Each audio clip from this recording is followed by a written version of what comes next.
श्री स्वामी समर्थ. व्हिडिओच्या थंबनेलवरून आपल्या लक्षातच आलं असेल की आपला हा व्हिडिओ होळीशी संबंधित आहे. बऱ्याच जणांना होळी कधी आहे किंवा यंदाच्या वर्षी चंद्रग्रहण असल्यामुळे होळीची नेमकी तारीख काय असणार आहे, अशा बऱ्याच गोष्टींचा संभ्रम आहे. आपल्या आजच्या आणि उद्या किंवा या 1-2 दिवसात येणाऱ्या व्हिडिओजमध्ये तुम्हाला याविषयीची संपूर्ण माहिती अतिशय सविस्तरपणे मिळेल. सगळ्यात अगोदर आपण ह्या गोष्टीबद्दल जाणून घेऊया की होळी हा सण आपण वाईटावरती चांगल्याचा विजय म्हणून दर्शवत असतो. भक्त प्रल्हादाचं रक्षण झालं आणि राक्षसी होलिका जळून भस्म झाली, या स्मृतिप्रित्यर्थ आपल्याला होळी पेटवली जाते. मनामधील नकारात्मक विचार, अहंकार आणि द्वेष या अग्नीमध्ये जाळून नवीन चैतन्याचं स्वागत करण्यासाठी आपण ही होळी साजरी करत असतो. यंदाच्या वर्षी 2 मार्चला ही होळी सुरू होणार आहे, तर 3 मार्चला चंद्रग्रहण असणार आहे. त्यामुळं आपल्याला 2 मार्चला संध्याकाळीच होलिका दहन करायचं आहे. आता ह्या सगळ्या गोष्टींच्या अगोदर सुरू होतं ते म्हणजे होलाष्टक.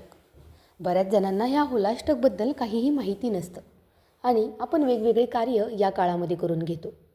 मात्र ज्याप्रमाणे आपण होळीच्या दिवशी देखील बाकी कोणतीही शुभकार्य करत नाही, तशाच पद्धतीनं होळीच्या अगोदर 8 दिवस म्हणजेच अष्टक, असंच आपण त्याला होलाष्टक असं म्हणतो, त्या 8 दिवसामध्ये देखील आपल्याला ही कामं करायची नसतात, कारण की त्याचा परिणाम देखील चांगला होत नाही. मग हे होलाष्टक म्हणजे नेमकं काय आणि ते कधीपासून सुरू होत आहे आणि आपल्याला काय काय वर्ज्य करायचं आहे आणि आपल्या घरामधील नकारात्मकता दूर करण्यासाठी आपण कोणते उपाय करू शकतो, अशा वेगवेगळ्या गोष्टींची माहिती मी तुम्हाला आपल्या आजच्या या व्हिडिओमध्ये देत आहे. त्यामुळे आपला हा व्हिडिओ शेवटपर्यंत व्यवस्थित ऐका आणि सबस्क्राईब केलं नसेल तर आपल्या चॅनेलला सबस्क्राईब देखील करून घ्या, कारण की आपला व्हिडिओ हा तुम्हाला नक्कीच जास्तीची माहिती देईल. होलिका दहन दरवर्षी फाल्गुन महिन्याच्या पौर्णिमेच्या दिवशी केलं जातं. मग दुसऱ्या दिवशी सकाळी रंगबिरंगी होळी खेळली जाते. परंतु होळीच्या पवित्र आणि आनंददायी सणापूर्वी होलाष्टक खेळला जातो. होलाष्टक हा 8 दिवस मानला जातो. जेव्हा जगाचे निर्माते भगवान श्रीहरी विष्णूचे परमभक्त प्रल्हाद यांना त्यांचे वडील हिरण्यकश्यप यांच्या सांगण्यावरून त्यांचा वध करण्यासाठी छळ करण्यात आला होता. हेच कारण आहे की 8 दिवस अत्यंत अशुभ मानले जातात आणि या दिवसांमध्ये शुभ आणि अशुभ कार्य निषिद्ध आहेत. होलाष्टकाच्या काळामध्ये ग्रह उग्र राहतात, असं ज्योतिषशास्त्रामध्ये सांगण्यात आलेलं आहे. त्यामुळे या 8 दिवसामध्ये शुभ कार्य केल्यास त्याचं अशुभ फळ प्राप्त होत असतं. त्यामुळं तुम्ही देखील यंदाच्या यावर्षी माहीत झाल्याप्रमाणे होलाष्टकामध्ये कोणतेही शुभ कार्य अजिबातही करू नका. यंदाच्या वर्षीचं हे होलाष्टक 24 फेब्रुवारीला सुरुवात होत आहे आणि त्याची समाप्ती ही 3 मार्चला होणार आहे. त्यामुळे या 8 दिवसामध्ये तुम्हाला कोणतंही शुभ कार्य अजिबातही करायचं नाही. आता या दिवशी आपण काय उपाय करू शकतो याची माहिती मी अगोदर तुम्हाला देते आणि त्यानंतर आपण कोणती कामं टाळायची आहेत ते देखील पाहणार आहोत. घरामध्ये तुम्हाला सगळ्यात अगोदर गंगाजल शिंपडायचं आहे. होलाष्टक दरम्यान दररोज संध्याकाळी आणि सकाळी स्नान केल्यानंतर तुम्हाला गंगाजल शिंपडायचं आहे. असं केल्यानं घर शुद्ध राहतं आणि सकारात्मकता येते.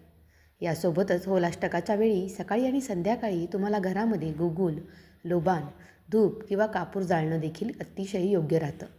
असं केल्यानं देखील नकारात्मकता दूर होते. मुख्य दरवाजावरती तुम्हाला हळद आणि कुंकू शिंपडायचं आहे. होलाष्टकाच्या वेळी तुम्हाला घराच्या मुख्य दरवाजावर हळद आणि कुंकू शिंपडल्यानं वाईट शक्ती घरामध्ये प्रवेश करू शकत नाहीत. यासोबतच होलाष्टकामध्ये तुम्ही दररोज हनुमान चालिसाचं वाचन करू शकता.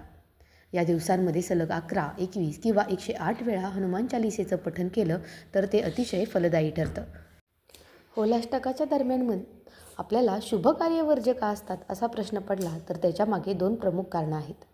होलाष्टकाच्या 8 दिवसामध्ये सूर्य, चंद्र, मंगळ, बुध, गुरु, शुक्र, शनी आणि राहू हे 8ही ग्रह क्रमाने अतिशय उग्र स्वरूपामध्ये असतात. ग्रहांची स्थिती ही शुभ कार्यासाठी पोषक नसते. अशा काळामध्ये केलेलं कार्य शुभफळ देत नाही अशी मान्यता आहे.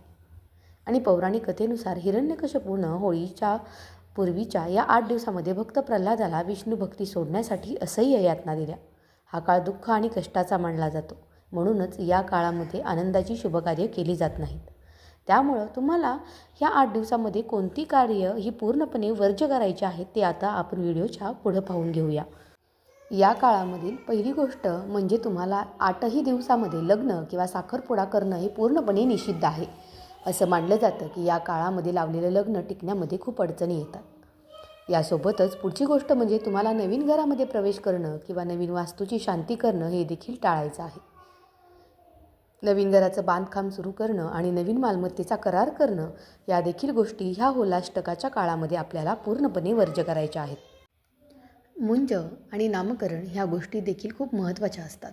मुलांचं जावळ काढणं, मुंज किंवा नामकरण संस्कार या 8 दिवसामध्ये अजिबातही करायचे नाहीत. कोणत्याही नवीन उद्योगाची किंवा व्यवसायाची सुरुवात देखील तुम्ही या काळामध्ये अजिबातही करू नका. अन्यथा तोट्याची शक्यता ही खूप जास्त असते. विशेषतः नवीन वाहन खरेदी, सोन्या चांदीचे दागिने अशा मोठमोठ्या गोष्टी खरेदी करणं देखील या काळामध्ये शुभ मानलं जात नाही. कोणतेही काम्ययज्ञ देखील तुम्ही या काळामध्ये अजिबातही करू नका. आपण काय टाळायच्या ह्या गोष्टी जर पाहिल्या तर यासोबतच आपण या काळामध्ये काय करू शकतो हे देखील आपण पाहणं गरजेचं आहे. जरी हे दिवस शुभ कार्यासाठी वर्जित असले तरी आध्यात्मिक साधनेसाठी ते उत्तम मानले जातात. भगवान विष्णू आणि महादेवाची तुम्ही या काळामध्ये अवश्य आराधना करा. ओम नमो भगवते वासुदेवाय किंवा महामृत्युंजय मंत्राचा जप तुम्ही या काळामध्ये अवश्य करा. गरजू व्यक्तींना अन्न किंवा वस्त्राचं दान करा, कारण ते देखील खूप फलदायी ठरेल. तुमच्या मनामधील नकारात्मकता दूर करण्यासाठी तुम्ही ध्यानधारणा देखील करणं या काळामध्ये खूप फलदायी ठरलं जातं.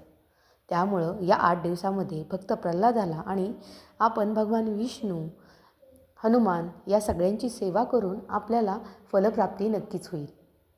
आपल्या या व्हिडिओमधून तुम्ही होलाष्टकाबद्दलची महत्त्वाची माहिती तुम्हाला नक्कीच मिळाली असेल. व्हिडिओ कसा वाटला ते मला कमेंट करून नक्की सांगा.